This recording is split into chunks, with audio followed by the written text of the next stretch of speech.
Hi and hello students, welcome to Scholar IAS current affair classes. Let's see the important articles of the day.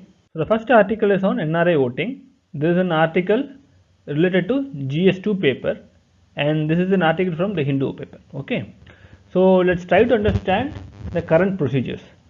So prior to 2010, okay, Indian citizens whoever is residing abroad for more than 6 months were not eligible to vote because their names got deleted from the voters list.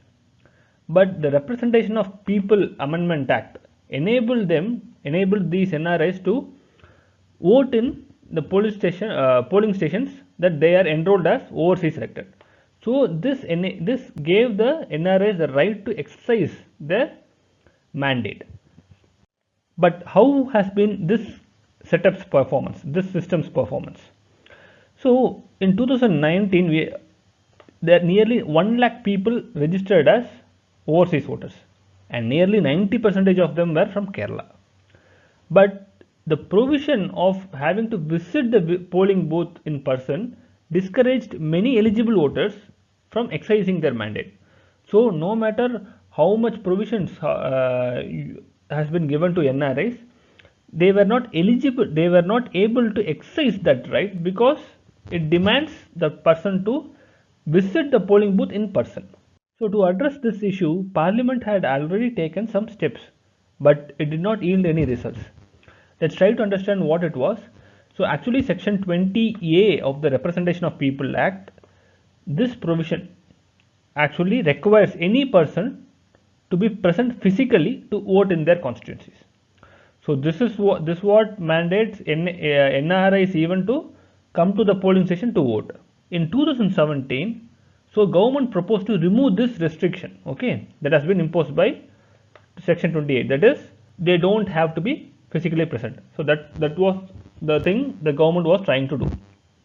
And to do this, a bill was introduced. So this bill actually tried to allow overseas voters to appoint a proxy to cast their votes. So if in case the NRI cannot come, they would be appointing a proxy who on their behalf would be casting their mandate. And this actually was passed in 2018 in Lok Sabha, but it did not get passed in Rajya Sabha and got lapsed with the dissolution of 16th Lok Sabha. So the parliament's efforts to remove the restrictions failed. So in relation to this proxy voting, ETPBS came into picture.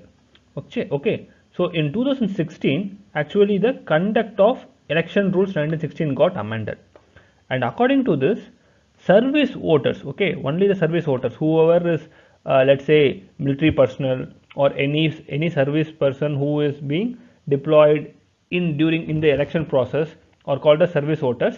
So these voters were made enabled to use the electronically transmitted postal ballot system, ETPBS. Okay, this has actually can make the change in the NRI voting system itself. So under this ETPBS, the postal ballots are sent electronically. Okay, so they would be sent through a mail or something of that sort, and the registered service voters. So as of now, only service voters are eligible to cast their vote through ETPBS. So the service voters can download them and register their mandate, and that ballot paper has to be sent to the returning officer of that constituency that they are belonging to. Okay, and through what they would be sending it through an ordinary mail itself, and the postal ballot actually should reach the returning officer by 8 AM on the day of counting of results. Okay, so this is the details, this is the procedure in ETPBS that is being followed for service voters. Now what Election Commission of India is trying to do is they are trying to extend this facility to the overseas voters as well. So they have proposed this to the ministry and it is in consideration. Okay, so this is all about NRI voting. So if you remember, few days back we have read an article around this NRI voting, and we have seen some similar points as well as additional points are there in that. So make a note of all these points in a single note and try to see the multiple aspects of it to get a holistic understanding of this particular topic. Okay, so the second article is on effective governance. So the name itself suggests it is a paper, it is an article related to GS2 paper governance section. Okay. So what is the issue about? So we know that there have been many well-intended policies. Okay, even the best ideas have been promoted through policies, but the problem lies in the execution of it. So without any proper execution or implementation of any policy, it is mere a well-intended statement and nothing more than that. Okay, so India's development also is being affected because of such poor executions, and it has been skewed. The whole development itself has been skewed because it has resulted in huge disparities in the society, and as I said, mainly because of implementation deficit. Okay, so what needs to be done? Implementation and reform process is needed for attaining fast-paced development, at the same time effective delivery of public benefits. Okay, so there have been many schemes that we would have observed, and many of those schemes have not achieved the targets because of poor implementation. The idea of those policies, idea of those schemes would have been great, and they at ground level, its poor implementation has made it nothing more than a poor policy itself. So what is needed is a fast-paced development through effective delivery of those benefits to the public, to the deserving candidates. So what is needed to do that? If the policy has to be implemented properly, there are few things that is needed at the ground level to ensure its proper implementation.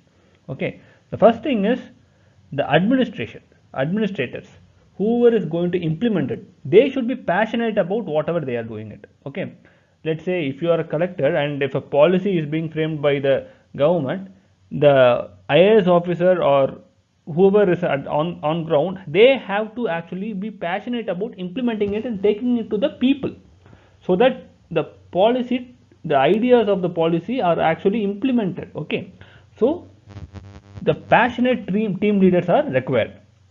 And the second thing is, they need to swiftly resolve bottlenecks. See, any policy or initiative, when it takes a top-down approach, there would be bottlenecks, that could be contradictions in the implementation, that is bound to happen.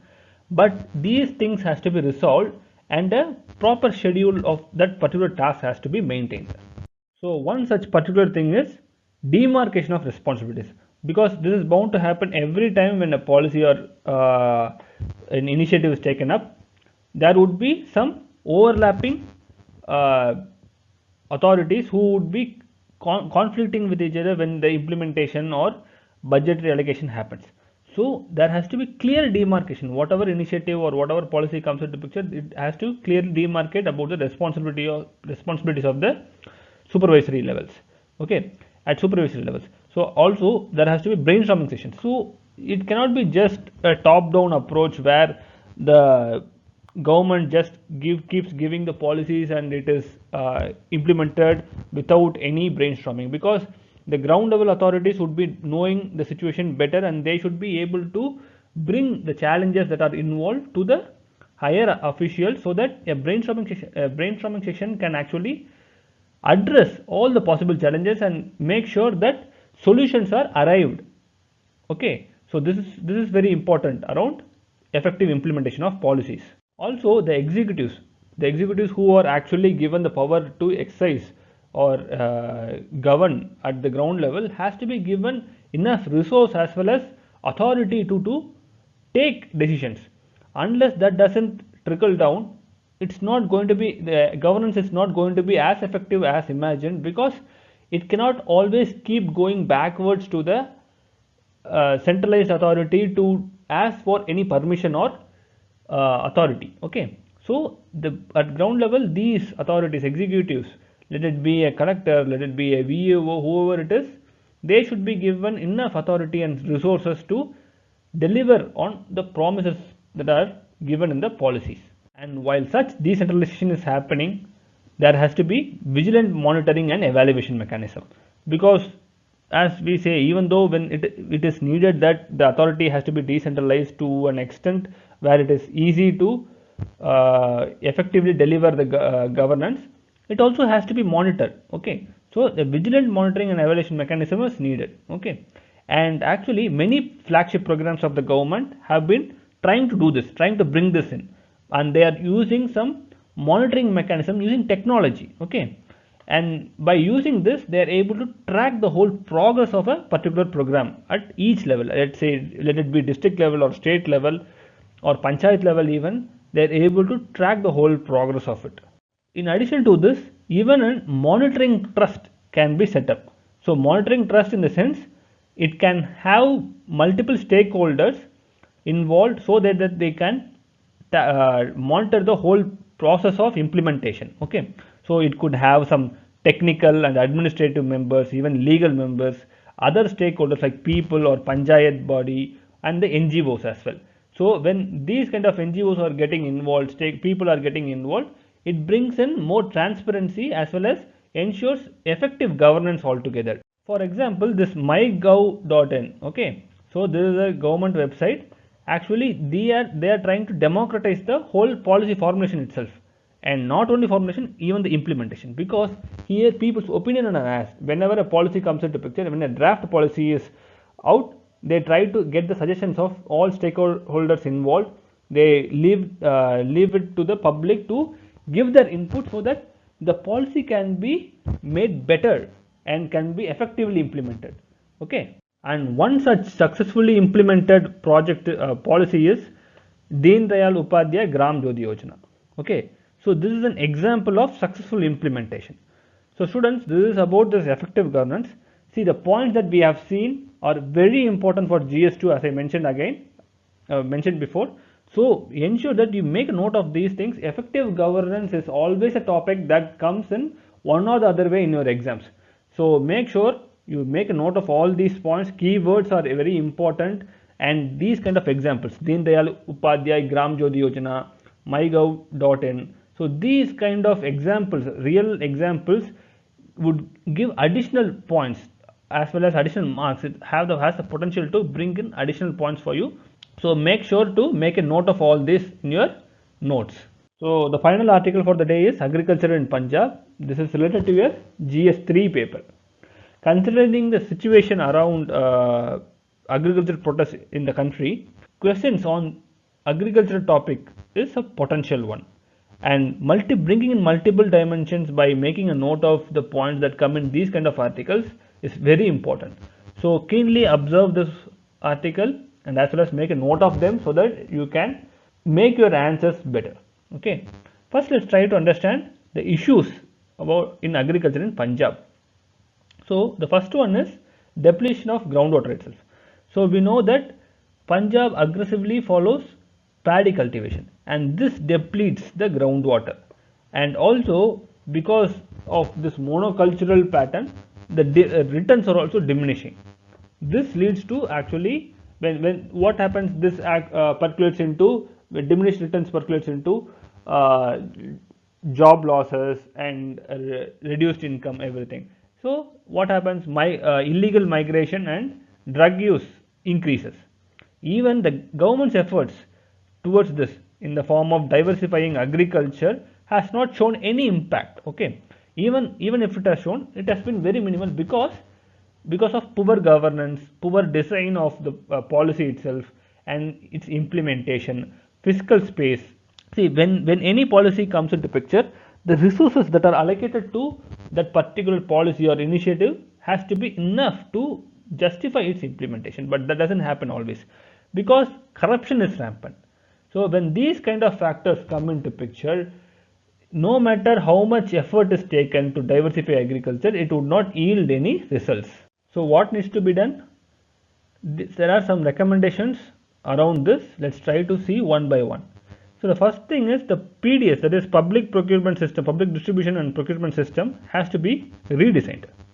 So it has to be redesigned in such a fashion that even the high value added and less water intensive crops are promoted among the farmers. So right now the MSP crops, let's say when we take MSP crops, paddy and wheat have the most are highly priced, and so farmers naturally tend to produce them rather than going for any other crop. So what needs to be done is MSP system should include multiple, it should bring into its ambit various crops that are even less water intensive than the existing ones, and it should be high value added. So, and that too we have to ensure it should not reduce farmers income, because just for the sake of adding it in the MSP, we cannot keep the price of such crops to the very low, at a very low price that even farmers would not be incentivized to go for those crops. As I said, so directly paying farmers is a better way to make them switch to other crops, that is less water intensive crops. So MSP is one such mechanism. And also support and reorient the whole agriculture research and extension, because as of now the research particularly goes around making some of the water intensive crops, how to make the yields better than the existing setup itself. Rather than that, we have to figure out ways to ensure how a different or less how the existing water crops or water intensive crops can be grown in less water intensive situations. Some sort of research around this has to happen, and support also has to be given from the government end to in terms of financial as well as other human resources as well. Okay, and one such example is Haryana, because they are actually doing those kind of research activity, as well as support is also given to such kind of programs. Though the problems right now that we are looking at is are about Punjab, but these kind of problems are not just happening in Punjab, because it is happening across India in many states. Water depletion of groundwater because of water intensive crop is not restricted to Punjab alone. Okay, so what is needed is the central government has to actively get involved in setting priorities for the agricultural research. Though the research that at national level and at state level, there has to be certain priorities, because though there are some sort of problems that are common for the whole nation, there are certain problems that would be faced by a particular state.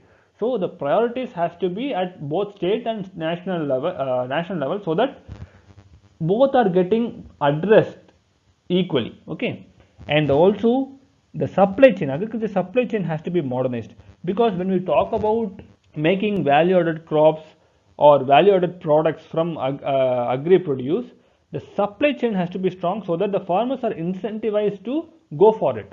Okay, and this can be achieved through public private partnership, and this is where the recent amendments to farm bills come into picture. Now students, you should be able to relate those kind of points, the amendment points, with this points around issues in Punjab. Okay, so that you get a better understanding of relating the content as well as to addressing the issues around it. Okay, so what these farm reforms try to do is they are trying to liberalize the farm market, so that private investment comes into picture, and they can strengthen the whole supply chain itself from the farm to market. They are able to get involved and ensure strong bring in strong incentives to the farmers. So students, we have come to the end of the session. This is all about all for the day. For the next class, visit our platform scholar.com, as well as subscribe to our channel. And till next class, happy learning. See you. Bye bye.